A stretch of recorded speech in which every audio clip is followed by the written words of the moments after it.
Good day and welcome back to Elementary 72 Gaming. Now, as time passes, we always have our ups and downs.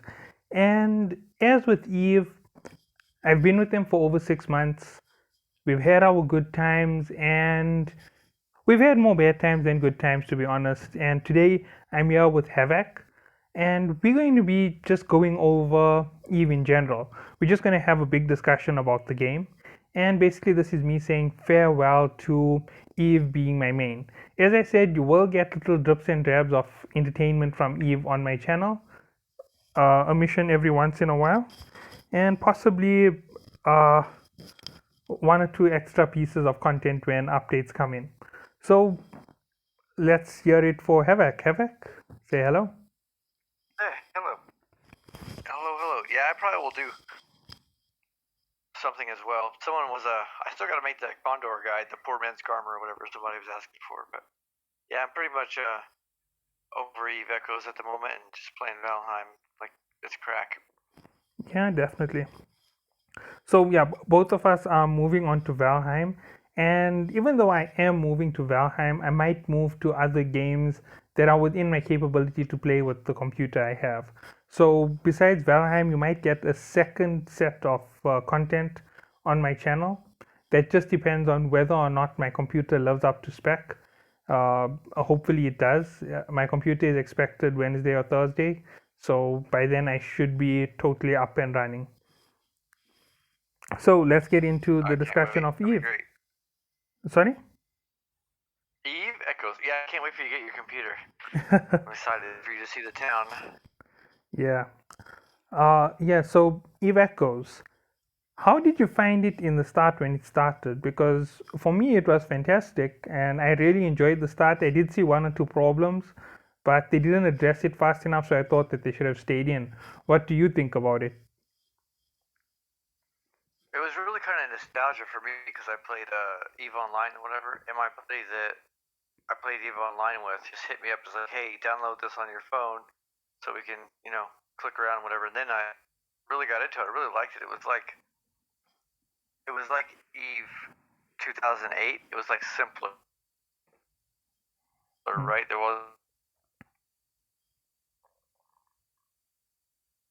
Havak, are you there?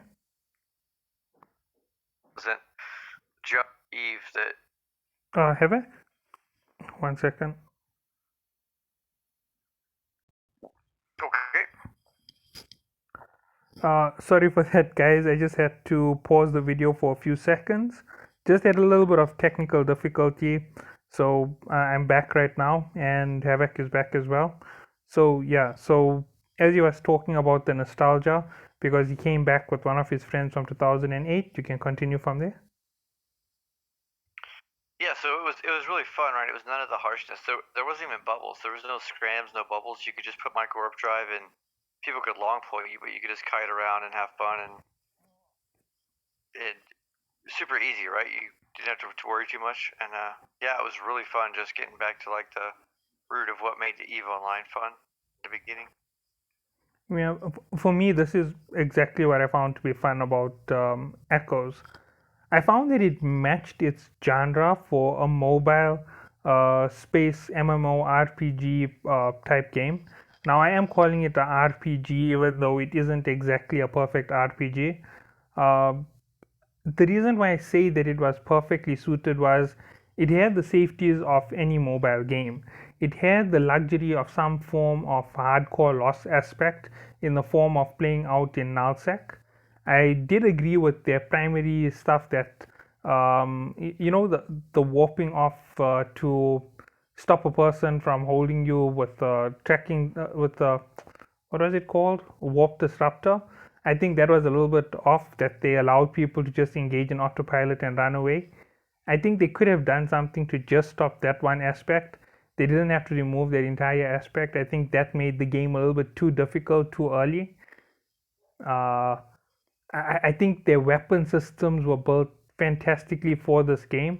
They took something from already existing game, they brought it over to the lighter form, and they made a fantastic play on the regular items that we had. Uh, that is my opinion for the good things, but after that, things just started to cascade downhill. I don't know about your opinion on any of those items.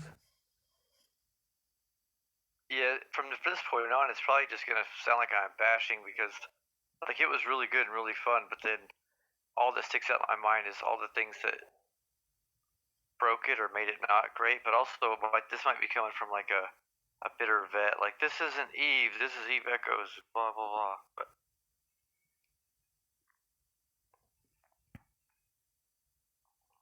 Uh, you don't have anything to say about it? about what? About any of the things in the game? No, Anything in yeah, yeah. particular? Because remember, this is just basically my farewell to it being my mainstream on my channel. It's a two-man review of the game. So give your opinion on things Are where we you on? think they went wrong in Are the we on start. to? Are we on to comms? Are we on to cons? We're off pros. We're on to cons now. We can do So pros. the We can do pros and cons at any time. We can break it up month to month. We can break it up week to week, depending on whichever way we want to go. It's 27 weeks worth of play if you want to go with 27 weeks. It's 7 months worth of play if we go with months. So we can go whichever way we want with the pros and cons. We can list all the pros and then just list the cons, which will take us 7 months to list. That's how bad it is. So yeah, so the game was really fun, right? No bubbles, no scrams. They could long point. You could just zip around micro warp drive and play kite big blobs or whatever and Yeah. pick off some people. And then there's no bookmarks, right? Which like that's fine. It's cool. Whatever. There's no bubbles. You just warp to gates or planets or whatever. Then they added bubbles without bookmarks, so it's like, well, if you come from Eve, you can warp to a planet or something to the side, then to the gate to go around. But if you're not, then it's just like you're just being fed to the wolves, right? Like you don't have a bookmark that you can ping to. Yeah. So that seemed kind of bad. And then the they ramped the gate guns up in low sec. So one of my favorite things was if people have crime timers and people turn red and they're pirates in Eve, they will be on the gate, right? And then you could warp to the gate and you could fight the pirates because they have low security status. But they made the gate guns instantly kill you no matter how much HP you have, whatever. So it made it like a second high sec, and which just killed low sec, which killed a really big part of what makes Eve Eve, right? Like you should be able to warp around and fight people, and if they get a crime timer and a belt, they should be able to warp to a gate, and then like you can shoot them, and they can't shoot you till you shoot them, and then when you shoot them, they can shoot back, and like it just makes for a lot of content. But yeah, the ramping up the gate guns too much like removed like a third of Eve for me. And it's Okay. like, well, there goes all the low sec fun. Now, that was also a major problem. However, the one thing about it was I did enjoy that whole aspect where they were basically saying that all gates would be safety zones. You can't fight anybody at a gate, and basically, because it's a mobile game and people are going to run around offline all the time, the fact that you can't play gate camps on gates, I believe that was a fantastic mechanic. So when they offered it to all sectors, including nullsec, I expected when we got our Capsulia outposts that we're going to get gate guns for each corp. So we could corp up our areas, and basically, if anybody is red from outside of your corp, the guns just instantly vaporize them. But with the way that they did it, they didn't give us enough mechanics or enough strategy or advantages with the things they added in early in the game. um, Capsulia outposts were out within the first month and a half. So it was a very early on deployment to the game. There wasn't enough of a build up to the new things being added. They started off with a fantastic storyline with the AI actually talking to us, and after that Oh yeah, that was cool. it just became a piece of furniture in our shop. It didn't continue with our stories. It didn't help us with any missions or any tasks in the future. They literally took out everything that they started with and they just gave us a husk of a game. I don't think that they lived up to the standard they had given us an expectation for. I think they could have done way better. And with their small little errors, they should have learned their lessons and started to update a lot faster at that point. So that's that first month that I'm really talking about. Even though I'm saying month and a half, that's because some of us started with low level Omega, others started off with the full Omega Duo. They were already at cap stations, if I'm right, on day number 20, 21 or 22. So that's how far some players progressed. So that's how come I put that all into that one section. And when they introduced nerfs and changes at the end of that first month, they didn't introduce it in a friendly enough manner. It sounded like they were forcing changes on the player population to ensure that those who were in a nitpicky section of the entire game got an advantage all of a sudden. I don't think that that was very fair. I think there was very push from the developers to change people's playstyles. Your opinion on those things? Mm, I don't know. I guess that didn't really affect. I think the only game changes they made that really affected me was the. Well, it didn't affect me, but the insurance thing made so many people angry that like there was less targets, right? It's like where did everybody go?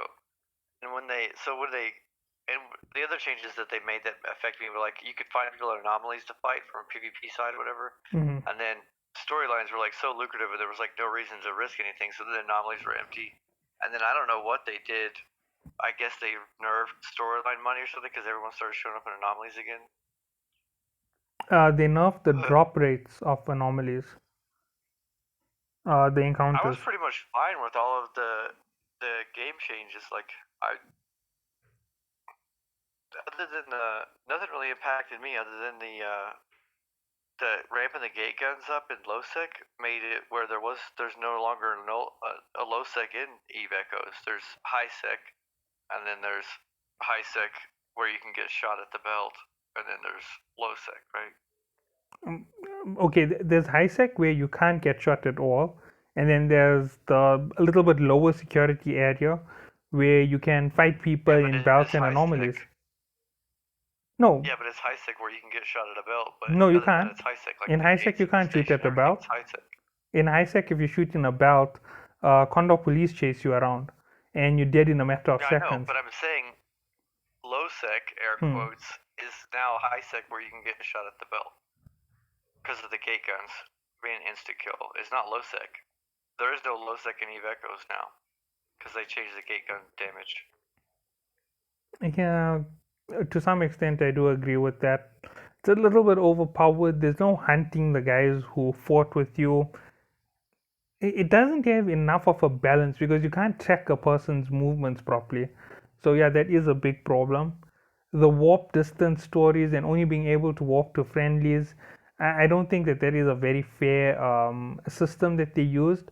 Warping directly to somebody at point blank for brawler engagements should be something you can do, especially with the way people like to run around. Sorry about I that, like Havak. well, cause I run around, so I love that they did that mechanic. So in regular Eve, if you wanted to fight outnumbered, which I was always solo, you had to use like the faction warfare plexes because you could warp to those and then fly off of them. And then if you got in a fight with somebody like 60, 90 out, everybody who tried to warp in on you, like you would just have one guy, you would agree to fight one guy. And if you're in nullsec, a whole fleet could land on you at zero and kill you, right? But if you're Yeah. the faction warfare anomaly, you could drive off the beacon 60, 90 and fight one guy. And then when it's a trap and his whole fleet comes, they have to land at zero and burn out to you so you can see what's coming. And I love that they did that with the asteroid belts and all that stuff because you could go to the asteroid belt at range and see what you wanted to fight and burn out. And like on grid, you could like decide who you wanted to fight. And if anything came that you didn't agree to originally, they had to land at zero and then burn out to you. Now, I like that because that's like the way I fly. you see, the thing as you know, I don't like the drawn out fight. I think that when fights go for too long, they become a bit boring. So the thing that I didn't enjoy about that function was originally in the start, I remember they patched it where you could warp to enemy ships. So if a ship was 151 kilometers away from you, you just instantly warp towards it. So you'd be able to change 151 to 0 instantly. It stopped people from using the long range cannon ship, the Stabber, when it released. That was one of the reasons why people didn't play with it. And I think there was a week 2 update patch or week 1 update patch where they fixed up the walk bug mechanic. Because in that first week, PvP was really fun because you just jump into someone's face and you'd smash them up. And I used to run around with a fleet of 6 to 10 people. So if anybody ever picked a fight with me, they were dead. That's coming from your brawler perspective, though. Mm-hmm. Because you're a brawler, so you're kind of biased, and that's what you would like, right?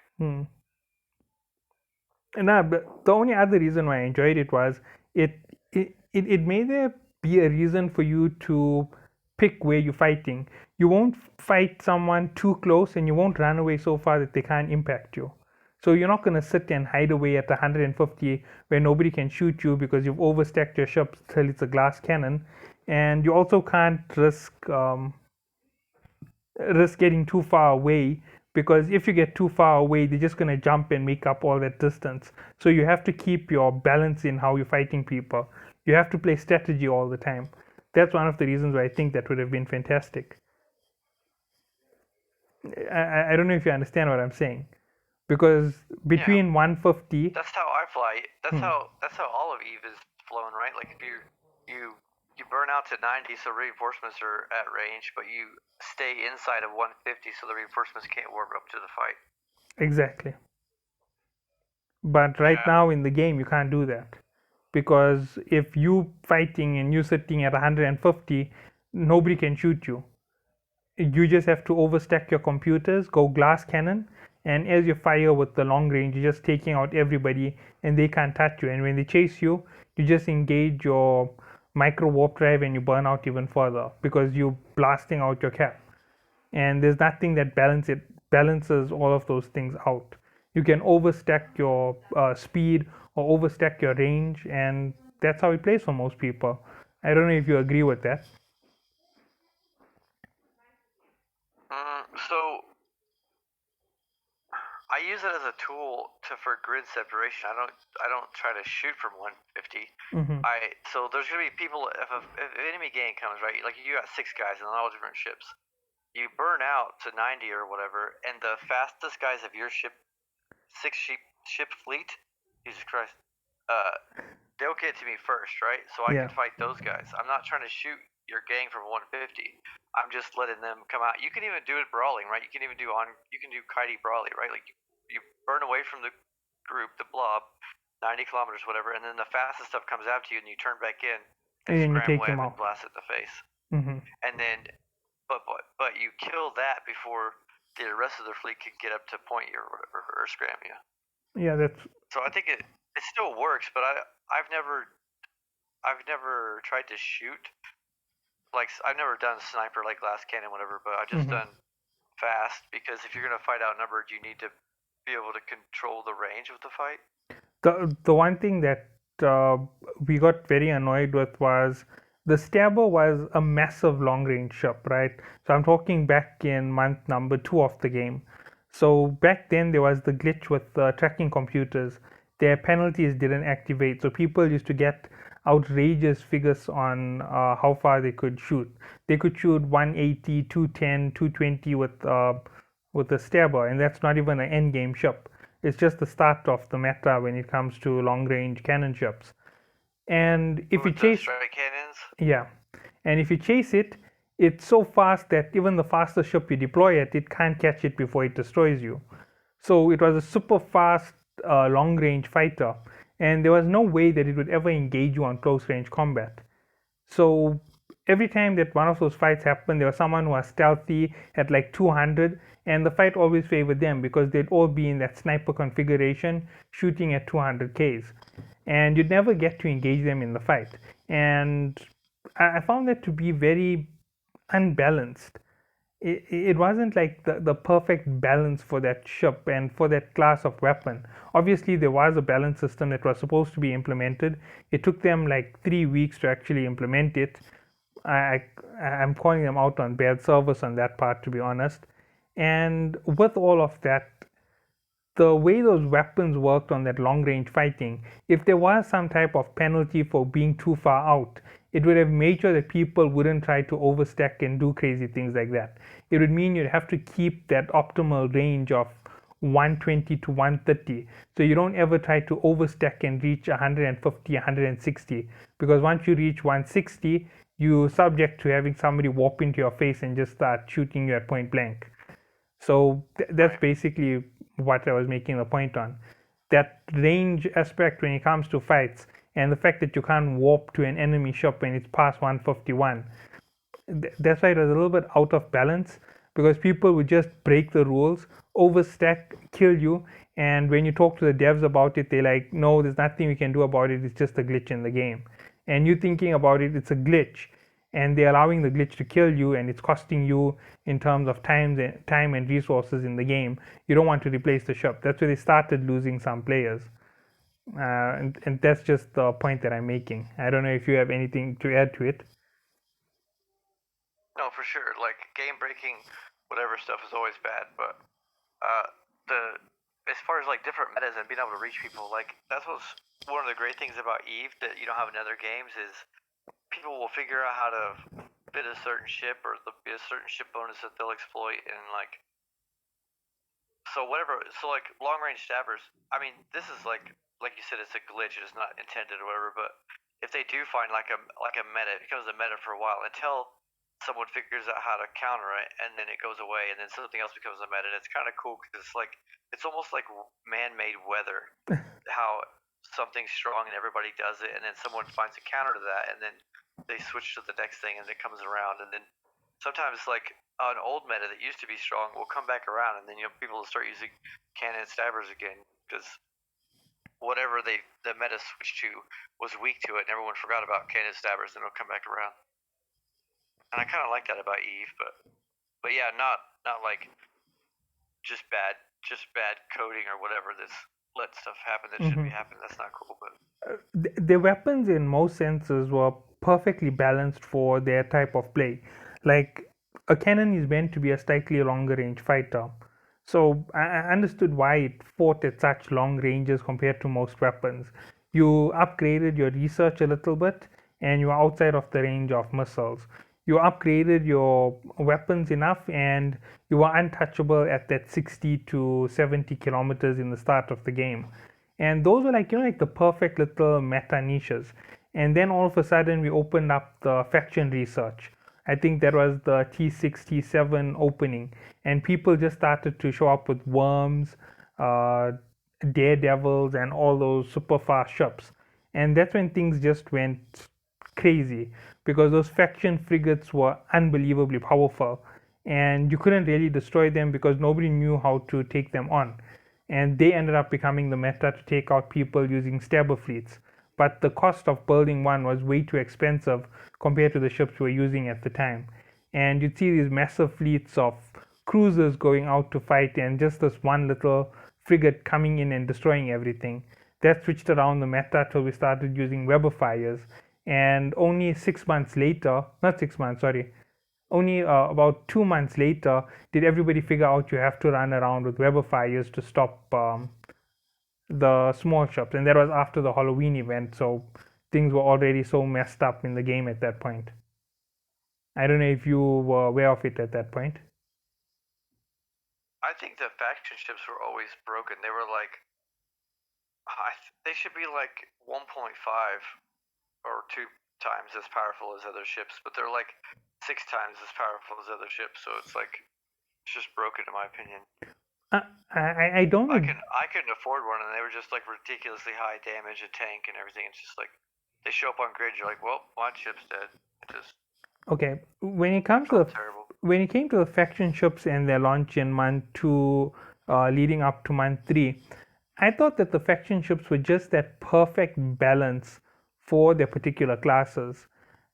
I felt that when a faction ship was used in combat, it was this unbelievable piece of equipment that took you some time to earn through the highest level part of the game, and it should be something comparable to that highest level. So if you needed a 10-man team to go into the highest level event, that ship should be equal to a 10-man team. it should be that powerful. So I did agree with the fact that they were powerful, but the one thing I didn't agree with when it came to the faction ships was the pricing that they put on them in terms of material costs. Their material cost to produce them was much higher than your regular vessels.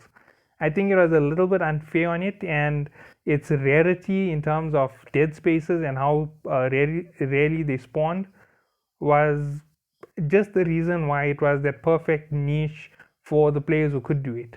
Because not every player could take on a dead space in that first 2 months. And then after the third and fourth month, everybody learned how to take on dead spaces. I love how you say fourth. Sorry? I love how you say fourth. Oh, sorry about that. It's just the way I say it, it's my accent. No, I like it. I like it. I like accents. Yeah. So, what do you think about that? Am I right or am I wrong about that? The ships that came out with the factions were fantastic for the activity you were doing, and they were the perfect reward for those first, second, third, fourth month of the game. They felt terrible to me. So like Atron 2, I think was the highest ship that was out or whatever. And it was like 150 damage. You're doing pretty good. And then, but a Dramiel did like 600 damage and was faster than everything. And it was just like a high ISK I win button. And from my perspective, it just felt terrible. The one thing like that the faction ships were just way too strong. the faction ship there, as you're saying, is 4 times stronger than a regular ship. You're doing 150, it's doing 600. Yeah. Yeah, okay, 6 times stronger still. It was a little bit overpowered considering how much of DPS they output, but considering what it took to earn them. Because I used to do dead spaces on a regular basis until we got kicked out of catch for a little bit. I think it was for a week and a half we weren't in catch. I think my income went from about 5 to 600 million a week all the way down to about 100 million a day. No, so it was still about the same. It was just that I had to spend a lot in terms of getting missions.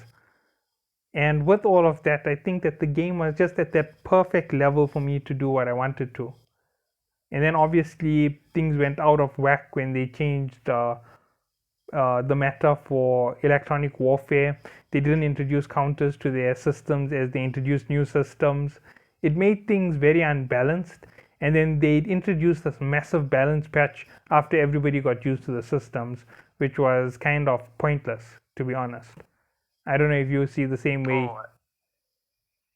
Another pro for Eve Echoes, as far as E-War, was not having ECM. That won them like 1,000,000 cool points. Because, like, there's nothing worse than not even being able to lock and die. It, like, feels awful. Even if you can't do damage, at least you can, like, shoot your weapons, right? Even if you're gonna die. Like, it just feels infinitely better than being jammed. So, like, not having ECM in the game as an E-War, although they did kind of, I don't know what they could have done better, but like the ship bonuses, the ships that were supposed to have ECM, that they took the ECM out, it felt kind of weird, and they'd only give them ballistic tracking disruptor and not turret tracking, not give them both. Just like they filled in the bonuses kind of wonky that they did give them, but I was really glad that they took out ECM. Like, that would make me keep playing the game, right? Doesn't matter how big a fleet that you're fighting, or if you're gonna lose your ship, maybe you can kill one guy and get out, but there's like no risk of ever being jammed. It's like, that was a big pro for me for Eve Echoes versus Eve. Okay, yeah, I'm not exactly sure what that system is. It sounds like the EMP, but So ECM modules, the Caldari ships, it was their faction bonus for further ECM, and if they had jam modules, and if they got a successful hit on you, then you lost locks, and you couldn't try to lock. It would be like, you know how you have the cloaking device, yeah, a targeting delay where you can't lock anything. Every time their module successfully worked on you, it'd be like that. You couldn't lock anything, and they'd have a ship with jammers on it, 5 or 6 jammers slotted, and you would never be able to lock the entire fight, Mm. and it just feels it's awful. That sounds So I'm glad they smart. removed that from. To be honest, it sounds awesome You, to have a weapon like that in the game. But obviously, I know how so bad yeah, it would if be. it was an awesome weapon. It was really powerful. So, but maybe not so much on big scale, right? So, like if you're in your 6-man game and you have a falcon and you can jam someone, and I'm flying around in my condor just by myself trying to fight your guys, and you jam me where I can't lock, so then your fast tackle kills me or whatever. Well, hopefully that's why I play kitey stuff, right? Because Hmm. even if I'm jammed and I can't lock, I'm fast and I'm not going into scram range. It's long point, so I can just turn away and leave. But say you're a brawler ship, you have a Megathron and you want to fight on gates, and Lowsec is actually thinking you jump on a gate and fight this gang of 6 people. Well, they jam you, so you can't ever lock, right? So it's good for the 6-man gang or the even the 20-man gang picking on 1 or 3 ships, right? You can kill them really easy. But then like the big 300 stuff, it's mostly used to jam out Logi, I guess. But on a bigger scale, it doesn't work as much. But I think everything's balanced, big fleet versus big fleet. But when you play like me, where it's small gang or solo, it's just broken, right? Like you can't lock, so you don't get to play. Yeah, Even you're though right. you're not dead, you're dead already.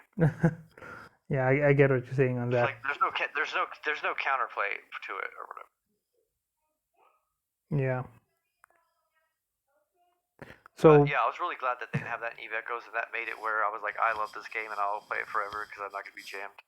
okay, one thing that I have to compliment them on in the third month was the manner in which they actually introduced the event, the first event, the Crimson Festival, The, Halloween. the Crimson Harvest. Yeah, Crimson Harvest. Sorry. Yeah, the Crimson Harvest was really fun. The Crimson Harvest was perfect because there was that random spawn of events. Um, I think the And fact I that love they the little jack-o'-lantern smiley faces everywhere. Mhm. I think that was the perfect little event for them to throw in. And they should have kept throwing events like that there every second week in the game, just to keep the audience, entertained with something new Every every once second in a while. week. Oh god. It might not have been the top range stuff every single week, but basically they throw out one of these and you have a chance to pull out faction grade weapons from them or faction grade items from the boxes in the nullsec and the lowsec. So basically, just your basic Meta 5 gear from your bubble launchers and all these things because they're very difficult to come by. You actually don't really get them dropping from most missions. So that would have been a good way to keep them in the game after they had originally launched. Because if you're looking for a bubble launcher right now, if I'm correct, you'd be lucky to pay 2 billion for it in the live game. Hi Rambo. What's up, guys? I hope I didn't barge in on you. Oh no, you Oh, barged in just perfectly. We're just having our discussion on Eve, where it went up, where it went down, because basically we're saying goodbye. yeah, I'm saying goodbye because I'm about to jump into another game as my main on my channel. So Eve is taking the back foot. It's going to have smaller amounts of content on my channel. So basically, this is just my goodbye. So yeah, let me just introduce you guys. This is Rambo from New Eden, or the Echoes of New Eden, isn't it, Rambo? Yes. The Echoes of Eden podcast available Yeah. on Apple Podcasts and Spotify. Exactly. And Yeah. or just his website clicky thing. Check them out. Yeah. They're really good. I really Yep. like his interviews and stuff. They in the description of the video, you can find Havak, you can find Rambo, and you can find any of the other content creators who worked with me in the collaboration for Eve before. So yeah, you can get that full listing in the description of this video. So yeah, it's nice to hear from you again, Rambo. I've been looking forward to having you again in one of these videos. I'm so sorry. I've just been busy, and the weekends because of my little one. We have family in town a lot, so it's hard to really allocate my weekends to the game if I have family Yeah, You dropped out, and I was like, oh my gosh, she's mad at us. No, that's not it. During the week, it's yeah, I work full time, so it's hard to yeah. schedule exact times with you guys. Yeah, Rambo killed all of us and then ghosted us. but ghosted. Yeah, so Rambo? I never did finish those battles. Yeah, we didn't finish them as yet. I don't know if you want to join us on Valheim on PC. No, I already between my time and Echoes and just real life stuff, I don't have the time to start up another game. If you don't have time, do not look into Valheim. It is crack. It is the most addictive, fun crack. I'm like every second. It will replace Echoes for you, most likely. You'll be like, should I give it to Echoes? Should I give it to this other game? You know what, Golden Horde? I'm calling in sick today. Valheim, let's go. Well, I mean, you've got a lot of stuff in Echoes that appeals to you, other than just the game, just because of the running like a big, group of people and whatever. There's personal interactions in your podcast and all this stuff. You're getting like an extra dimension that you put into it that doesn't come from just the game. And that's the cool thing about my podcast is, irregardless of our standings in the game, we do have one thing in common: is everybody at that point likes the game, or whatever. My conversations with just considerably random line members, and then the same thing to CEOs and alliance heads that I talk to, is everybody enjoys the game. That's one thing that I like to maintain, keep in common with these guests that I have. And yeah, we share our experiences, and man, it's just great. And the one-on-one, in as a media aspect of it, maintaining the neutrality, I think for sure. I think that's very good, to be somebody that has a neutral standpoint, asks those questions that maybe others are afraid to ask, or if they're on the other side, they're afraid to ask that because it's either too negative or it will change the game. Yeah, they'd be like too triggered, or their tone would be a certain way because they're biased or whatever, and all of a sudden they're on the they're the bullseye of the next attack and stuff like that. And that's what I don't want. But otherwise, yeah, the show that I have is very unique, and I like to keep it that way. The thing I really like about your podcast is, like, even if I can listen to it at work, and my coworkers stuff can overhear it and listen in. Like, it's even if you don't play, because my coworkers don't play Eve Echoes, but they can still get into it, because really it's just like when you're doing the alliance stuff and whatever, that's just interpersonal, right? That's like Game of Thrones. That's like different kingdoms and how people make alliances and backstab and get along and fight and war, and it's like a looking glass into human nature. But you know what I mean? Like, you don't even have to play Echoes to get to listen to those guys talking about having alliances and falling outs and whatever, and interpersonal and egos. Yeah, he said and she said, and you interview one person, get backlash from other. Wait, you're gonna get some backlash here on the video for a little bit. I just have to have it with Havak for a little bit. You were going on with me about not watching Multi Python and enjoying a meme about it. You've never watched Game of Thrones, and now you're talking about it. Oh yeah, well I just know that they have, and it's I know it's Kingdoms pitted on Kingdoms, right? Which is the reference. But you're right, Touche. You got me back on that one. Yeah. I watched part of one episode. At least I read about it in you haven't even Google. seen Monty Python's Holy Grail. Like, what? I've read about the shows and the fact that it's a satire version of nobility and ancient practices. That's all that I do know about it. That's all that I know Monty Python was all about. Yeah. Well, Monty Python has a bunch of different movies, but I would just recommend the Holy Grail, other than the other ones. But Yeah, we were doing meme review, and they had the French taunting. I don't know if you're familiar, Rambo, but it's got the guy on the top of the castle, and then the guys down in the yard. And Elementary thought it was funny, but he doesn't even know the the reference. Fought in your general direction. Yes. Yeah, I'm sorry. That was one thing I wanted to do with you guys. Just do that meme review. Yeah, unfortunately, it's just, it's a little bit later. You would have been a much better guess on that because like most of the memes are Golden like Horde. alliance related, or you have to know like the collisions and stuff like and the tags and whatever. Which I'm like a solo small game guy, so I don't know any of that stuff. So it's just like okay. Here's just a little. There's a little follow-up on Ask Rambo. So we've been seeing a lot about the stations being destroyed. Is it true that Pantheon and Genesis and Silent Corporation literally destroyed 4 of your guys' citadels in Golden Horde? Not so. Yeah, I can either confirm or deny. I think yesterday they lost 3 and saved 2, and then a few days ago they lost another 2, and then it started with the first one being Zan, and they're in Dark Horde, but as part of the GHA entity. Yeah. So. Yeah.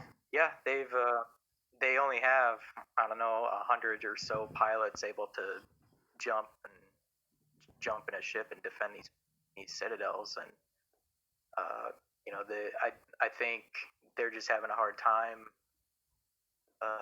keeping the motivation, and getting these people to actually be able to defend. And it's not even necessarily the GHA, but it's coalition. It's the SC. It's people in the Veil. There, people in Win. Even Genesis, they have players that are just falling off, and the motivation's not there to keep fighting. And it's just what issue. Even though Golden Horde is fighting the numbers, I think the fact that it took Genesis plus Pantheon plus Silent just says how powerful you guys are, and it stands to say that all 3 of the listed enemies are useless because it took 3 powerful alliances to face 1 powerful alliance. That says that you're like 3 times more powerful. Even if they get 1 station, with all 3 of them together, they should have gotten all your stations. They're just that useless. You have to understand. Genesis doesn't really have anything to lose, and so they've already lost their 2 citadels, and then going toward Pantheon and Pantheon joining the war. Now Pantheon has a lot more to lose, but they've also gained, the QC. Yeah. That split up that's been going on, and so on top of winning battles, they're also getting bigger, and so they have like this force, this wave behind them of just like, yes, we're winning the game, we're doing all this, we're causing destruction, and at the maybe that's not an entirely good thing because they're basically ruining the game for the other side of the map. I don't know. It's just part of the game. It's crazy, but yeah, what you'd said is that the GHA as a powerhouse, and being second in all of the alliances to have the most citadels, and I think they even posted something today about it. Hey, we take some losses, we learn from them.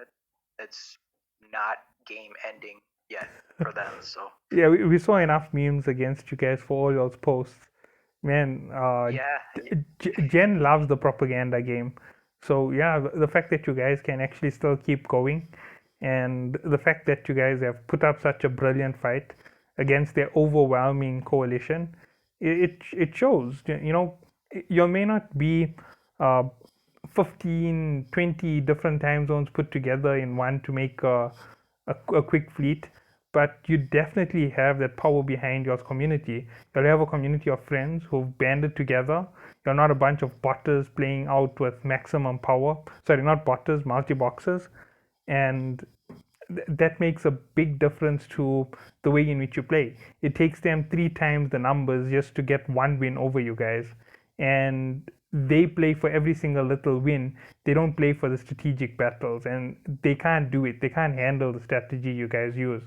So eventually they're gonna run into a block when they just run into your strongholds. Yeah. You know, after each citadel drops, another one becomes a target. True. So And it's going to be to their detriment because they're making this massive spread out alliance go to one area faster and faster, and you guys will just be strong in like 5 or 6 areas, unlike Jen, who put all the eggs in one basket, and unlike Silent, who's basically trying to uh, become the next OP4S, and Pantheon is also trying the exact same strategy. One of them is going to fall apart, and Pantheon has a civil war going on inside their corp over pineapple pizza. That just tells you how weak the relations are inside that alliance. I don't even understand that. Like, is that a serious issue? Yeah, I it's- know I've seen the news, but like, Hey, pineapple on pizza is serious, okay, Rambo? You It- can't and make Okay. light of this now. I tried getting a little Reddit fame the other day. Oh, I'm sorry, got baby crying. Oh, sorry. I tried getting a little bit of Reddit fame, and I said I like to put pizza on my pineapple, and you know I did get a couple upvotes, but So I'm just saying that's a thing. I have a friend within Pantheon. So he told me, he didn't give me the whole story, but he told me the pineapple incident happened while they were on their way to destroy one of your citadels. They were in the middle of a CTA, and one of the guys said, "What's your opinion on pineapple on pizza?" And it turned out to just blow up into a fight. One guy started saying something, and then it started to grow into a bigger fight and a bigger fight, and now they constantly at ends with each other. It's a war over whether or not pineapple on pizza is an abomination of a pizza or not. Should it even be allowed to happen? So they're fighting about it, and it was a real massive fight. And I don't know whether they went to blows in the server with the actual fight, as in ship versus ship, or whether it's just over Discord. But nonetheless, they're fighting with each other over something that's silly. You might be able to steal some members over there. Just go put out your statement. Who knows? You might I get a think call. they're just still on that massive wave of still overcome that positivity, overcoming even something silly like that. They're growing way too fast. No, actually, the one thing I have to say about Pantheon is Pantheon have come up from being basically the old CNK is where they resettled and where they grew up from basically in this run of things. So when they joined in over there, they were subordinate to Nova Initiatus, who was the CNK members who backstabbed lead writer. So they were their subordinates, and then they overpowered them and they became bigger because Nova Initiatus members started to break apart as the CNK loyals left. And moving on from that path, the next thing which happened was the big the big inputs from the small alliances that were breaking apart all over the place. I think it was BRA and parts of the QC. They started to have breakaway factions, and they joined into Pantheon, and Pantheon got bigger and bigger and stronger, and they got more well allied members, and all of a sudden they just took off in power because they allowed that slow start that they had and where they had gone to be their feeding point. They always took people who were in crisis, and that's how they managed to grow their force. So they don't really stick to much politics, and I don't know whether the small little argument is going to break them apart, but they definitely have survived long. I think they're about 4 months old on the server, so they're quite strong. Rambo, is it true that Golden Horde is a bunch of broken Oreos? I don't know. I haven't heard that. That's the first time I've heard No, it's a that. meme.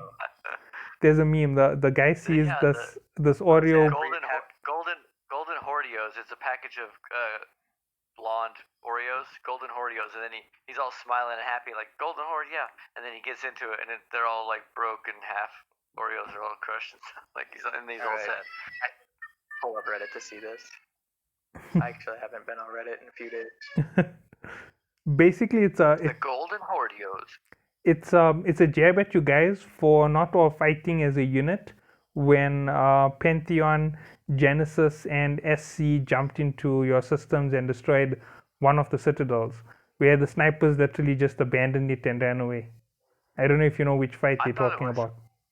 I thought it was a reference to the golden, like when you see Golden Horde on the outside, you're like, yeah, that seems cool. I want to get in there, and you like join them, and then like maybe you hear Discord or chat or something, and you're like, oh, what?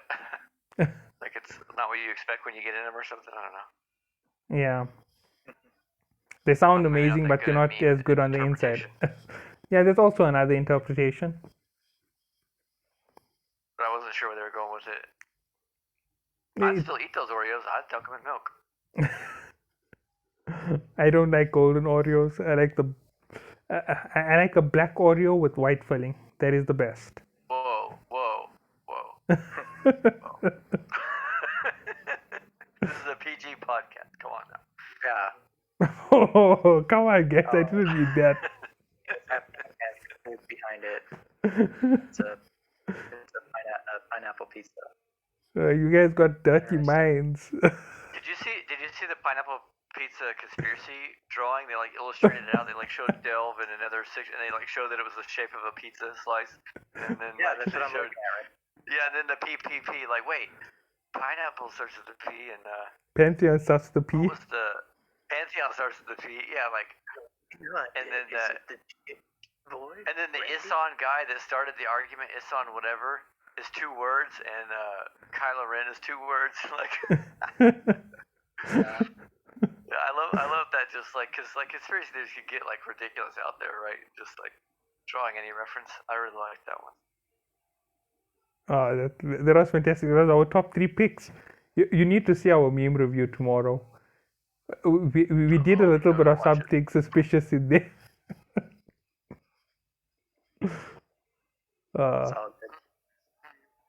Yeah. Oh yeah, the farewell to Eve. Goodbye, Eve. Yeah, basically. Yeah, we've gone totally off topic, but it's fine. It is a goodbye video to Eve. It can be long if I want it to be. This year will be broadcast tomorrow with the meme review, hopefully. Oh, we have 51 minutes. You're still gonna keep it on the side for his side chick. She's not gonna be getting Valentine's presents anymore. The meme I voted as my favorite, if you're looking at the Reddit page for the past week, is the meme with the girlfriend calling, or the wife and the husband, where he says he wants to go out with his friends, and it knocks down the armor, and then he's just like, fine. He's scram webbed. He's like, fine, I'll stay in tonight. Yeah. Scram web drained. Yeah. It's important ops. Yeah. Actually, that relates to Rambo quite a bit, doesn't it? With the baby around. Well, and she just gives you the look. Well, yeah, just the operations. I mean, they are. It just depends on what time. Like, we put the baby down at like 7 p.m. and then typically after then is when I can actually play the game. But a lot of the stuff happens. See, my baby is very content at times, and she's just like, except now she's like screaming right now. But maybe she wants to join us on the chat. Yeah, and typically I could be in an operation for a couple hours and not have to do much, or I could feed and call commands at the same time. But it's funny. But the Friday night with the couple. Well, the thing is with me too is my wife plays this game. Oh, okay, that is even better. And so at the same time, yeah, and people are saying, man, you're so lucky your wife gets to play this game with you and you spend so much time in it. And I'm like, yeah. Yeah, you are very lucky. But does she like pull you away? Like whenever it's you and her time, she wants you to go run a storyline with her, and you'd rather be doing sieging a citadel or something? No, that's not really. And she go mine with her or something. That's not really the case. We mine together, we story together, we siege together. If we die, we die together. Both of us are corp leaders in our corp, and and so we managed. No, that's to good form- that you guys align like that. Yeah. Mine would probably be like my chick would be mining and I'd want to go like roaming and she'd be like, I don't like PvP. Yeah, I'd very much recommend couples playing. Jeez. She's peaching the baby. I have no idea what's going on. Oh, Somebody just got their World of Warcraft account suspended. okay, that's bad. Yeah, but anyway, let's get back to where we were discussing. So basically, what we're discussing for this farewell is what Eve did right and where they went wrong. And basically, I was really smearing it on thick against Eve about all of their shortcomings in the game. I did give them a few compliments, and I think the last compliment before you joined was the Halloween event. I said it was fantastic, and they should have kept dropping events like it every second week in the game, so we had something to do for a weekend or for a week every once in a while. You have any opinions on that, Rambo? So, yeah, I think that was very good. And I think, after December, that was kind of like when we started seeing the fall off in the player base, and we haven't really had any events since then, unless you consider this Valentine's event the No. the last. Yeah, it's just. Oh my. I'm sorry about that to ruin your video. No, it's fine. It's part of life. There's nothing you can say against it, and that's nothing that I mind. When a person has a baby, I wouldn't even mind if you drop the conversation and say you have to go look after the baby. That is perfectly fine. Oh man, I thought you were gonna say drop the baby. Are you insane? I love babies. I just don't want to have like, babies of I my wouldn't own. even mind if you dropped the baby. I'd like, wait, what? Oh, conversation.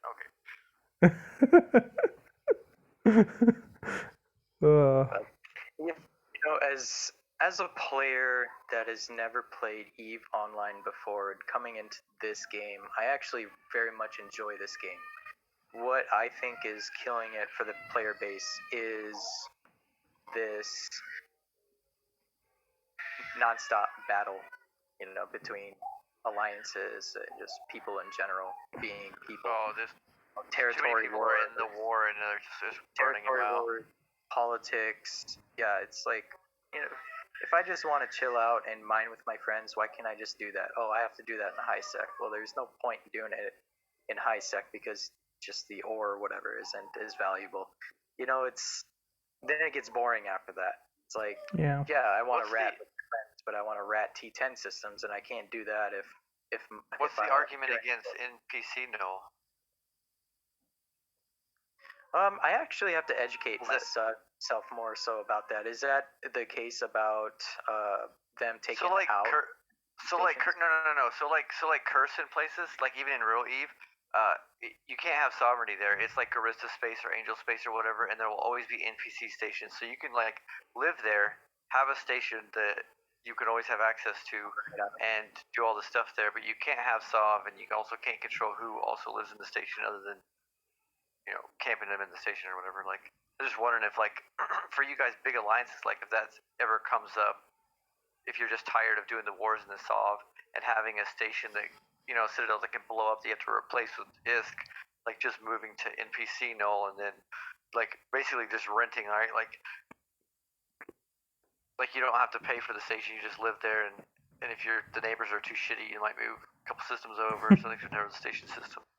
I mean, before Sov, that's what we did in the first place. Is you were limited to 3 NPC stations in the whole system, and you didn't have a choice to whom your neighbors were. You had to share ratting sites,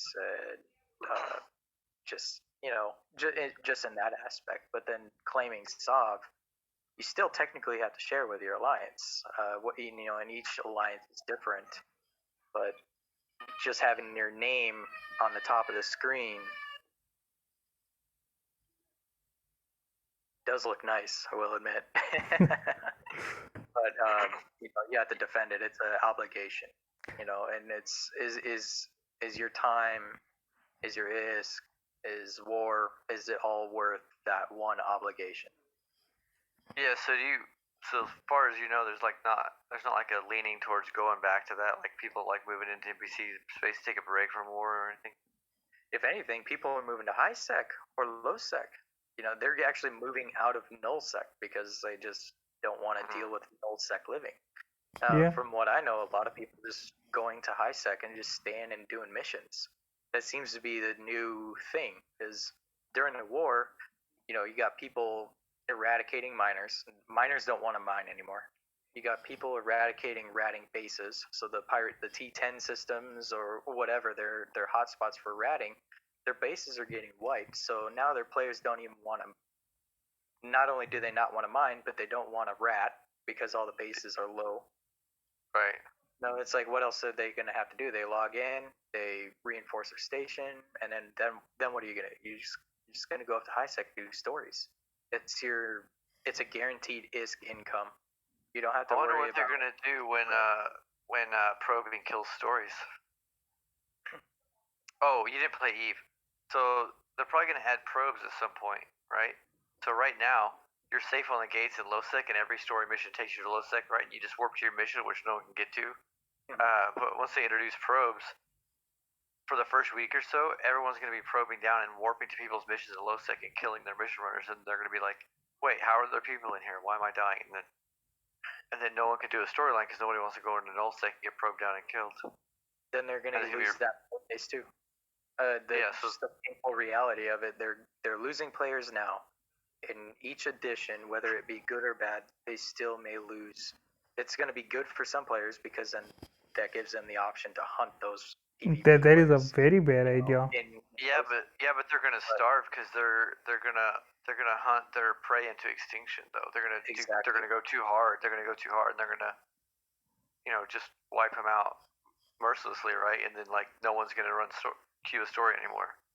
It's gonna a couple weeks. It's gonna be high time, and pirates are gonna be rich as hell from all of the really the C-type large guns that they get off all the battleships that they kill.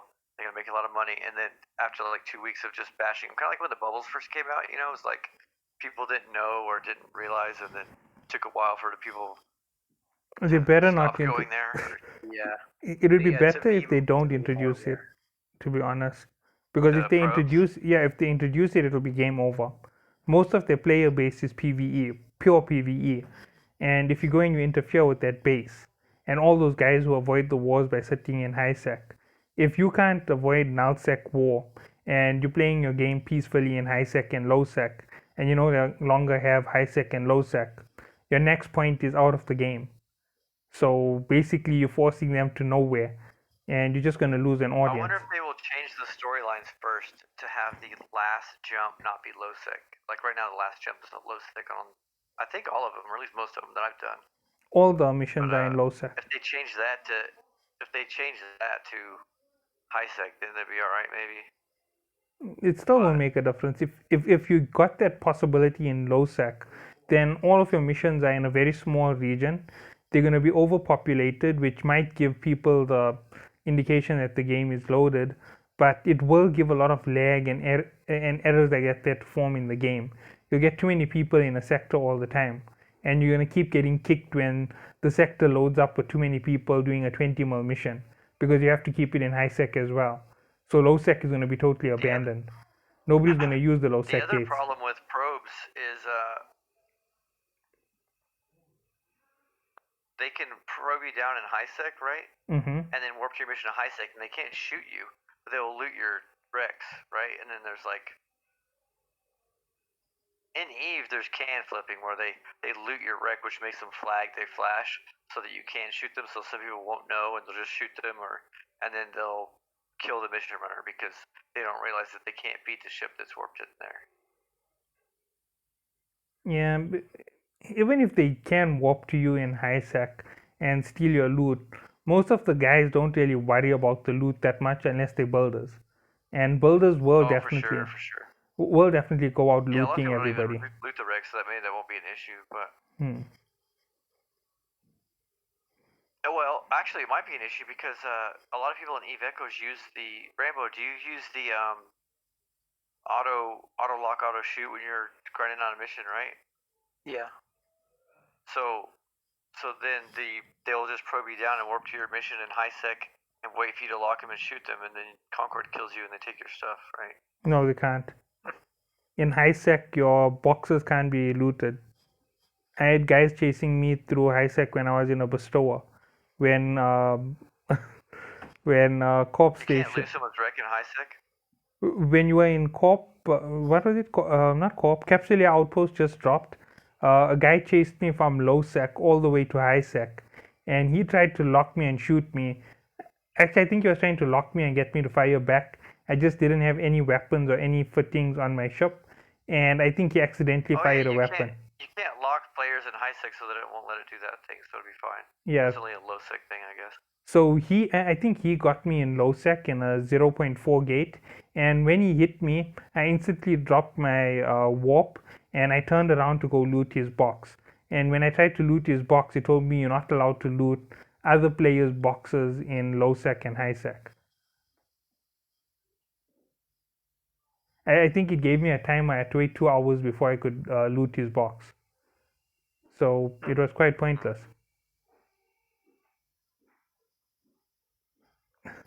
Yeah, that's so on pros on Eve Echoes versus Eve. I really liked that there was no ECM, which Rainbow, if you haven't played Eve, it's a module that makes it where you can't lock, kind of like the retargeting delay on turn your cloak off. Makes it where you can't lock with it. You just get killed by a gang and you never even got to shoot back, which feels terrible. And then there's no probes, so you don't have to worry. So in Eve, if you're flying around like you're fighting brave newbies or something, and you're off their station but you're burning around, they can probe you down and then warp their fleet to you at 0, even though you're kiting. So it was nice. It made it a lot more casual, a lot more easygoing. You didn't have to like stay aligned and stress having a fleet land on you without probes. But And so say they do incorporate these probes, and I think just people are going to evolve with that. And here's an example. When interdiction bubbles came out, how did you defeat an interdiction bubble? You had to come in with a fleet that was bigger than theirs and wipe them out. Correct. And then place a bubble. The only way that you can get past it is if you defeat it and make your own. Or the way that as a solo and small gang person like me, you warp to the side to a celestial and then warp to the gate to go around the bubble or whatever. Yeah, there's ways around it, of course. During the Halloween event, when interdiction started, I don't know if this is the same thing for you guys, but we noticed that tons of our members in our corp just disappeared. They never came back on the game after it was introduced. I think we lost like 50 members from our 250 members in a day when they first started with bubble camps on that first day. It was that bad for CNK. And then like 4 or 5 days later, we lost everyone else. I think it just depends like how surprised or how big the sting is, right? Like if they don't, a lot of people who play a game, they don't read the patch notes all the time. They don't keep up on what's new. They just get on and play their game, right? So they might get surprised. And if they have like all their is tied up in a rattlesnake and all of a sudden there's people in their mission killing them and they don't understand how they got there, I don't know. Oh wait. Well, the thing is with the stories, literally people solo the stories, sure. Right. There's also people that do stories in fleets, and it just makes it go quicker. You can do more missions in a more timely fashion, make it more ISK that way. It's just gonna force people to be in fleets of like 10 plus just to blow missions out. Yeah, but if you're a PvPer and there's 10 juicy Care Bears and expensive ships, you're gonna bring your hardcore PvPers up there and kill 10 people fleet, right? With your you're gonna have somebody there scout them and then come in with a bigger fleet, and then now people are gonna be doing stories in 30 plus people and then stupid battles and in low sec, and you either I don't know. I think there's a lot of people that want to just do it solo or with their alt or their buddy, right? Like then it becomes like it's like less casual, right? You can just like turn it on now and run a couple of missions and then turn it off. But if you have to have like 30 people, you have to like coordinate it. I don't know. Yeah, you have to Yeah. coordinate it. I don't know how easy. Well, you're in a big alliance, so you could probably get 30 people together. Like, just jump in Discord and be like, "Hey, let's go." But Mm-mm. for a lot of us, I can we're having a get- hard time getting 5 people together. I have 2 people who multi-box, and between them and myself, it's like 35 players. So Yeah, that's crazy. we do stories. But do you think that's pretty common? Not That's a like drone pretty poachable, or you think there's a large chunk of people that are going to be like, "Well, I can't do this anymore." And Yeah, oh yeah. I think you're gonna get the people that just solo. Be like, if I can't solo kind of semi AFK stories, then why I shouldn't even be playing this game anymore. On Wednesday. and also the first rule of Eve, right? Don't fly what you can't afford to lose, which nobody I know follows that rule. Nobody. So they're gonna be in their rattlesnake, and they're gonna have like their best guns that they just spent their last however much ISK to get the 100 mil apiece top guns, and they're like, it's fine, I could do stories and get it back, right? And then they get probed and blown up, and then they're like, well, wait, I lost my big rattlesnake with all my ISK, but now I can't get it back because storylines are compromised, and I don't want to run. What are you gonna do? Run the high sec 5 mil missions until you? Yeah. And I don't know. And Rambo? if they have rattlesnake, they're already pretty much burnt out of the game. They're already at end game. You know, okay. What else is there more? You know, there's not much more for them to do. And Rambo, if you see my video from Wednesday, in no way am I referencing you when I talk about guys who have plus 10 alt accounts who blow up the figures of active players on the game. Oh no, I just I have one guy in my corp, and he's got easily 12 or 13 accounts, but they all have a use. But currently, he's got them all on high sec and doing story missions. So Don't worry, I know somebody who's worse. some of them have outposts. Some of them are industrial alts, you know, just for skills. So I know a guy who Yeah, but even who had 100 he probably alts. wouldn't like it if a player could warp into him, though, right? Like, he's multi-boxing, so even though he has a pretty strong 10-man fleet, like, it's not really that strong versus a player because you can't tell all of the stuff to do what it needs to do. I don't know. yeah, I don't know unless he's just really spot on with the fleet command and the target. You know, the fleet lock and basically the fleet lock, and then I think after that it's auto fire and all that. Yeah. So The one thing that I have to say against multi-boxing is it became a bit outrageous with the amount of multi-boxing players were allowed to do. I knew a guy who used to have almost 100 active PCs because I think he used to work in a computer lab or something. So he just ran multiple instances of the game, and he used to mine about 3 billion worth of ore a day. So 3 billion of regular ore a day. And I was just thinking to myself, that is so ridiculously unfair when it comes to the game because he's just doing this here at one point. If you ever attack him, he's just going to blast you away because there's no ship that can take on that many retrievers. Even if you pitch up there in your Phantasm, he's going to blow you up because 100 times 2 drones is 200 drones on you. You're not even going to last 1 second, you're dead. That's just multi-boxing is just it's just a thing that goes with Eve. It just like really lends itself to it. Yeah, but it should have been a little bit more regulated. I think those 3 characters that we created on our primary account should have been the initial limit to what a player could have. 3 alternate accounts, and you can log on to them with 3 different devices at a time. I think that would have been perfectly fine for most players. I think there's no way to regulate that though, because you can't tell how many the accounts are. No. A person can only register 1 account, but you can play up to 3 instances. You're registering it with an email. You just make 100 emails, right? Yeah, but who's got time to do 100 emails? More people will just drop out because of that. Hotmail 1, Hotmail 2, Hotmail 3. No, there's a way you can generate a random email that tethers to your main email. So you can have 2,000 emails, but when you know whatever email goes to that generated email goes straight to your main email. Now so that's butter talk. Oh wait, okay. I don't do that. I have just the 3 characters, and yeah, we're just asking for a friend.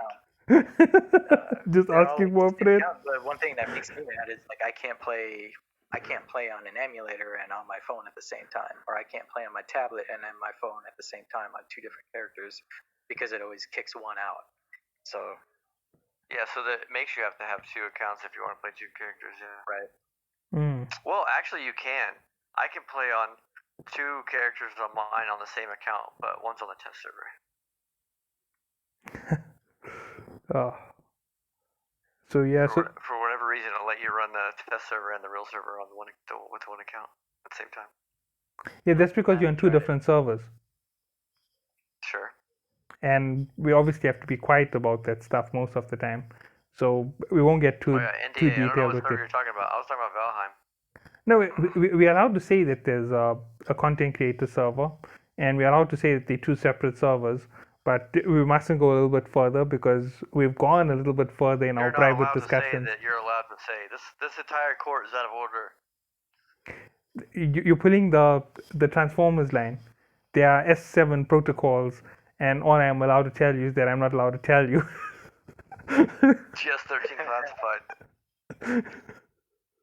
All right, what else do we want to say goodbye to Eve about? Are you saying Well, goodbye obviously- to Havak?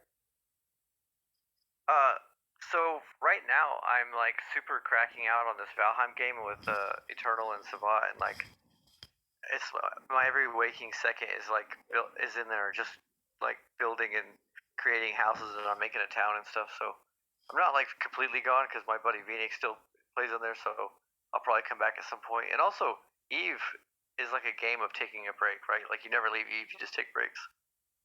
Yeah, Kind of deal. honestly, if they introduce a new set of events and things like that there, I will put some content on my channel, but I will still be playing Eve every day for like an hour or 2 hours. But I'm not going to dedicate 6 and 12 hours to the game like I used to. It's a bit too much, and it takes 12 hours to generate good content, so I'm not going to do that again for the game. It's not enough reward. The devs don't put in enough to the game to make it worth it for me to play 12 hours every day. So I'm not going to do that. That's crazy. I always knew Eve Echoes was temporary, right? Because like I loved Eve, and I played Eve a lot, and they added so much stuff to it, right? It just, to me, it broke it. And then like so, Eve Echoes was like Eve circa 2008. It didn't have any of the crap in it, but I knew they're gonna slowly add stuff. You know, they're gonna add bubbles. They're gonna add capitals. To be honest, I expected them to add things with the balance a lot faster. So when they added in interdiction bubbles, I expected, like, immediately after the event ended, we were gonna get bookmarks, so we could warp around the bubbled areas. They didn't give it to us. When sovereignty dropped, I expected the gate guns. We didn't get sovereignty gate guns. We didn't have that advantage when it came to combat. Another big miss on the side of the developers. Then when it came to the insurance system, the insurance system dropped. They didn't give us something to push for to take advantage of the insurance system so that it didn't destabilize the game economy. They did too many things without pulling in a balance to it. They introduced good ideas. You know what? Dropping the warp safety was fine. All they had to do was do insurance at that time. It would have made no impact to the game. Players would have still lost their ships, but it would have been so cheap to repair it or replace it that it wasn't really going to hurt them. When they dropped bubbles, if you had bookmarks and insurance, it wouldn't have caused the game audience to just drop out of the game. They did so many good things. It's just they timed it poorly overall. That's all that I really have to say about Eve. Their biggest problem is the timing of events and the lack of motivation from the developers to push out a full package all at once. They're just trying to give us something which is big and wow without thinking about the repercussions it's going to have in the second or third week after it's been launched. Do you guys agree? Rambo. I was gonna let you talk. Okay, I've never used the insurance system, but I know it made a lot of people angry, and I could see because it wasn't ISK, it was Plex or whatever, that people are feeling like, wait, that's like money. So then it just feels like even if it's not, some cynical people are like, oh, it's a money grab, and then they're angry and feelings get involved. And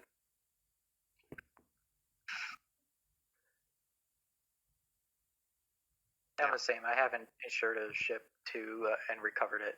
So Sure. I think I'm the just insurance master. But I'm sure you've noticed a I've lot of used it. anger, though, right, Rambo? Just from other people around you, and oh yeah, and I mean I did that interview with Triumph when he was at the peak of the Let Jita Burn movement. So yeah. that really opened my eye as to. I say I like I have one. That opened my eyes, as to what's Your actually third eye. going on. Yeah, like when he so I knew it was like it was kind of crappy, right? But just on the base skin of the surface, right? Like you could just the industrial guys can't sell 10 retrievers. They just sell one retriever and you keep insuring it. And then like people being mad about it being Plex being like real world money instead of ISK. But then when that interview in the podcast that I listened to where he broke it down and he showed how the system is actually broke the way it makes the orders and stuff. Like the actual behind the curtain mechanics of it are actually wrong and busted and wreck the game worse than I'd realized. But that might be what you're talking about, bars opening your eyes or whatever. Mm-hmm. Yeah. Yeah, especially when seeing that demonstration. Though I don't have the ISK or I don't have the Plex to be able to do something like that. Though he did, and he was able to do that. Yeah, and like I knew it was bad, but then when he illustrates it and shows people, it's like it's not bad. It's terrible, right? Like. Mm-hmm. Good podcast, though. Yeah, it was very good. But I still relate to that guy as far as him going all over the place and stuff. Yeah, I mean, you're like really back in. I think I was like, oh shit, I have that. He did an interview with Fish. I don't know, 2 weeks ago. I'm like, he's still doing interviews and still talking about it. I thought he quit the game. Like the day I talked to him, he quit the game, and he's still talking about it and still working with devs. And I don't even know if it's still up to this day, but yeah, but like the way you have it, right? Like there's some people like in Eve. There's like the Matani guy. Like he is really big in Eve and runs like an alliance, a huge alliance and all this stuff, and he hasn't logged into the game in 10 years or something, right? It's like because he's just into the people aspect of it and the running it and the interpersonal relationships and like there's like a game behind the game that people can be invested in and like all those friendships and all that stuff. Yeah. So coming into the game, never playing Eve Echoes, never even having Discord really, I didn't expect Eve Echoes to become the way it is. I guess at the time when I first started, when I was like day 3, I was like, okay, I'm just gonna shoot some ships and then do whatever else. It's just a casual mobile game. But it wasn't until I got into a corporation was when the game really started, and that's when you started having dedicated time. Everybody's working for a single cause, whatever it may be. Getting on Discord and then basically using that as all your communication and just everything for corp related things. Yeah, that's like when you show somebody Eve, right? They're like, I just see a bunch of squares. Why is this game fun, right? It's like that's 10% of the game, and the other 90% is like the people, right? And the politics and the interrelations and the space drama and. If a lot of it for me is if it wasn't for my corp or the people that I talk to within the game, I probably wouldn't be playing the game. And I feel like a lot of players are the same way. That actually might be the reason why I'm leaving, to be honest. I would have been with another corp right now had it not been for being pulled around and moving between another corp, and it literally destroyed most of my relations where I felt at home in the game. And now that I can't go back, I'm feeling the pressure of being alone, and the game doesn't feel as fun as it was when you could just jump into a chat and talk to guys and go and do a pointless activity for 2 hours mining rocks. even if you're not going to earn a cent from it, you don't mind it when you're with 10 and 12 guys and having a good conversation every day. Yeah, you're just shooting shit and having a good time. Yeah. Well, that's polarizing, right? Like, so Rambo's got like this big support system, right? Like, he's got this family, and me and Eternal are in NPC Corps by ourselves, and we're both leaving. And I'm in an NPC corp basically, and I'm leaving. So Yeah. it does show that when you don't have that big community behind you, you literally don't feel like keeping it in the game. And it's not like I couldn't join another community. To be honest, Rambo, you also invited me to your corp and everything. It's just that I don't want to go to another corp anymore. I don't want to go through that whole process of being part of a corp and then going through the whole up and down of the corp's political situation. It just got a bit too drawn out for me. And I might join back with the corp later on, maybe in another 3 months, 6 months, depending on where things go with Valheim, to be honest. I suspect Valheim is going to be a killer game for the next 5 years for me. So when I need a break from it, Eve might be my break. No, I'm not joking. Valheim reminds me a lot of the initial launch of Ark Survival Evolved. I played it from open beta, and I still like the game till today. And if I'm correct, Ark Survival Evolved is now 5.5 or 5 years and a few months old. But regardless, it's a very old game, and people still play it, and people still flock to it every time a DLC launches, because the game still remains relevant, because you can always do something new every day. Yeah, I mean, unless you're in my tribe, we've already done everything. And basically, I log in just to make sure that my crap doesn't despawn. But yeah. You play Ark on PC or console? I played on Xbox. Oh, okay. I've been playing Ark for like 3.5 years, so I wasn't part of the beta. I wasn't part of the beta, but yeah. And that was the thing I didn't like about Rust, was like having to log on to make sure you have fuel so that your everything you have doesn't just disintegrate. Which I'm glad Valheim doesn't have that. For now. If you just want to not play for 3 days, it's fine. Remember that's just for now.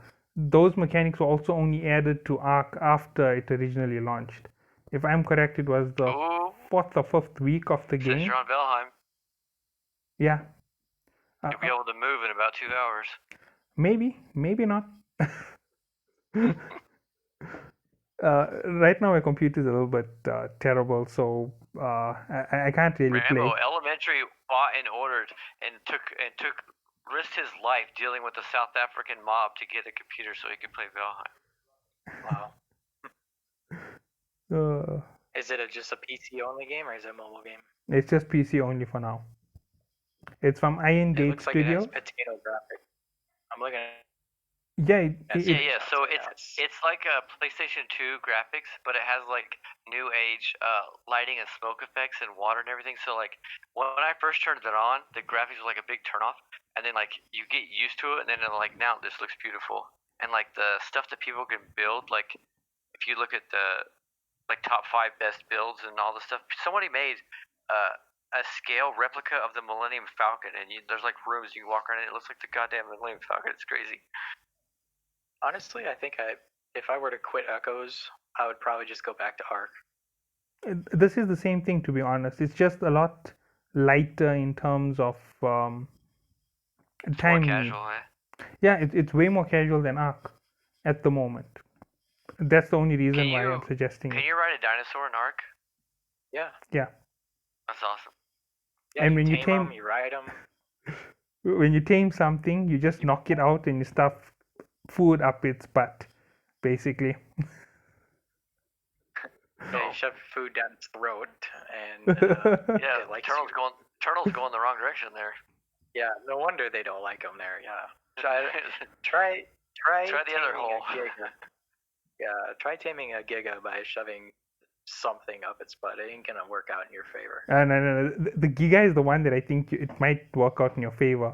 I think its butt is as big as its mouth. Yeah. Dude, You know what those stats are now? The giga base melee stats are like 1100. It's absolutely stupid.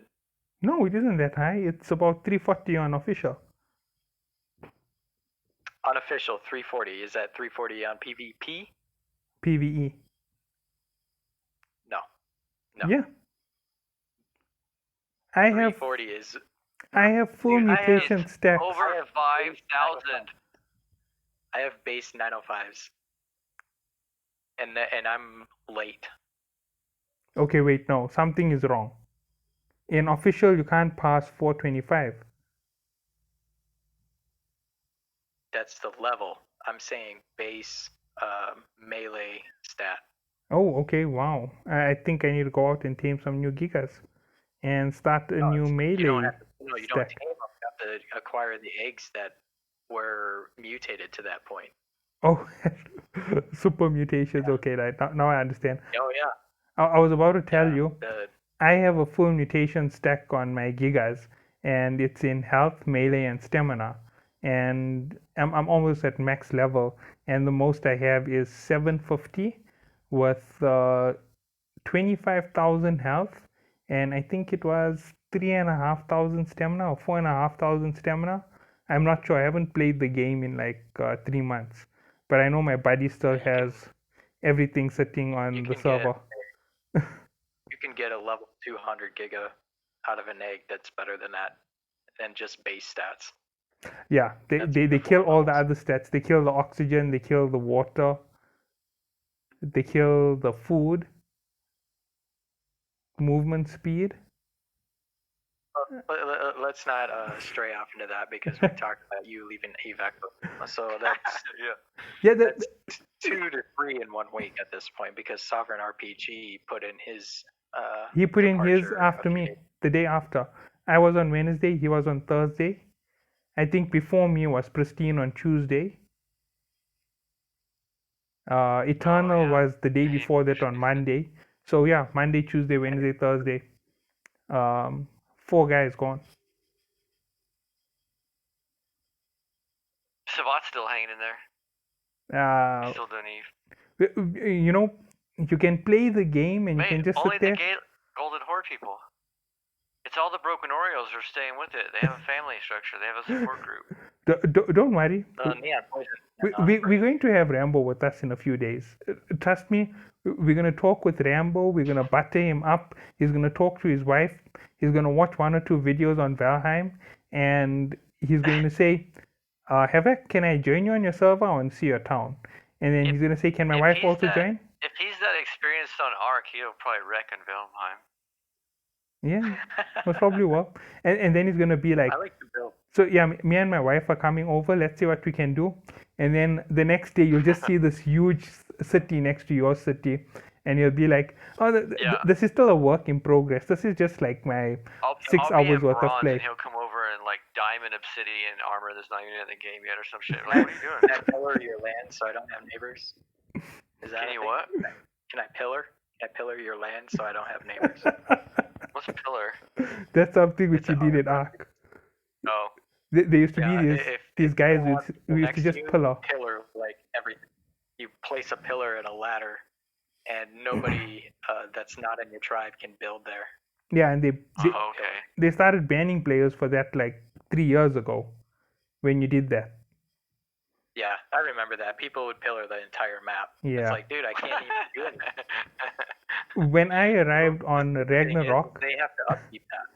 When I arrived on Ragnarok, all of the highlands was pillared. Every single inch of the highlands was pillared. I'm sorry. That was probably my tribe. No, I wasn't on Xbox. I was on PlayStation 4. So 2 different mediums. There is a thing that you can make where people can't mess with your building or open your doors or anything. I guess you could put those everywhere. Well, this is PvE. PvP, you can just destroy the pillars. And so people don't waste the resources on that. But on PvE, when you're logged out, nobody can do anything. And even then, if you are logged in, only certain dinos can destroy certain structures. Only 2 dinos can destroy everything you have. A Titanosaurus and a Giga. Yep. I like dinosaurs. Everything else can't damage anything past stone. So. All right, and I have another kicker for my old days on official on Ragnarok. We couldn't access the obelisks because there were tribes who built up so much around the obelisk that the lag reaching the obelisk was so bad you'd die before you reached it. You know, castles and things like that, they're massive buildings. You couldn't fly to the obelisk. You couldn't travel by water because they had bases everywhere. They had structures going over the water somehow or the other. And every time we tried to get to an obelisk, you were dead. So we never got to do a single boss fight, even though I had an army that most probably could have wrecked the dragon in like 1 minute flat. I got a Spino army that does that. It's a complete army of albino Spinos with I think 1100 base melee. So they're all at like 2500 melee.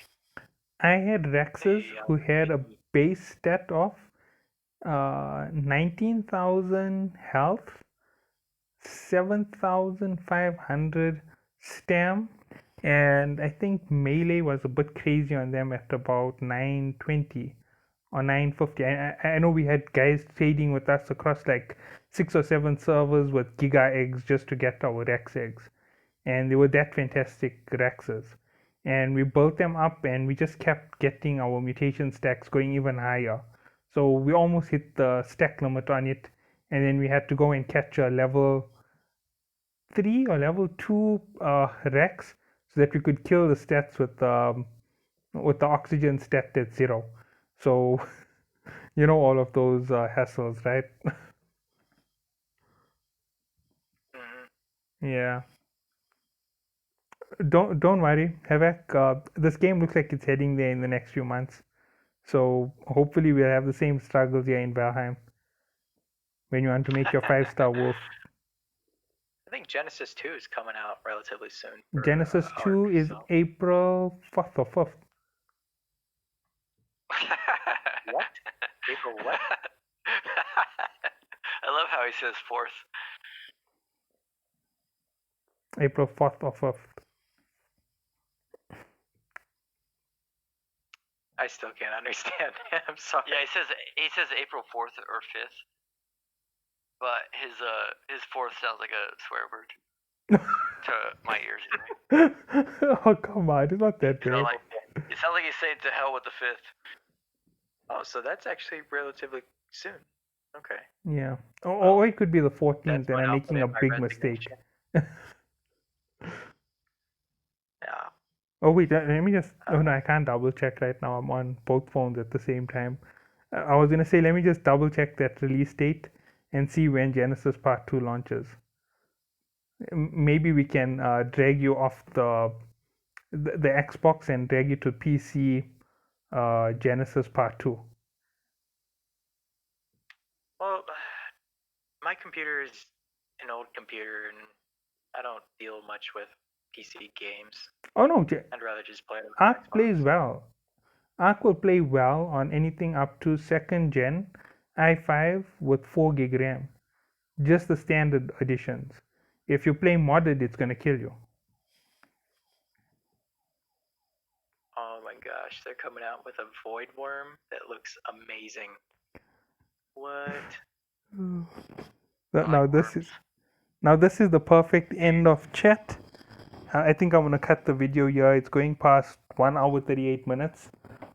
You know what? It is my farewell to Eve. Yeah, it did drift off. I don't mind it because this is a farewell video, so I'm just gonna sign off here from the video. So sorry about the rude exit that I'm about to give to the guys. But anyway, I hope that you all did enjoy this video. As you can hear, we have Rambo, we have Havak, and honestly, I enjoy having conversations with them. As I said, you will catch me in the game every once in a while if you find me online. I won't dedicate that much of access time to the game, but I hope to have some fun in Eve when new content comes out, and you will see me with those things as major events. Other than that, you're going to get content related to Eve that isn't in the game, like the stories that I'm running. So those things will come out week by week, and I hope that you all do enjoy. And subscribe and like my videos, and hopefully in the future things will follow the way that they should with all the games that I play. So see you all next time. Have a good day.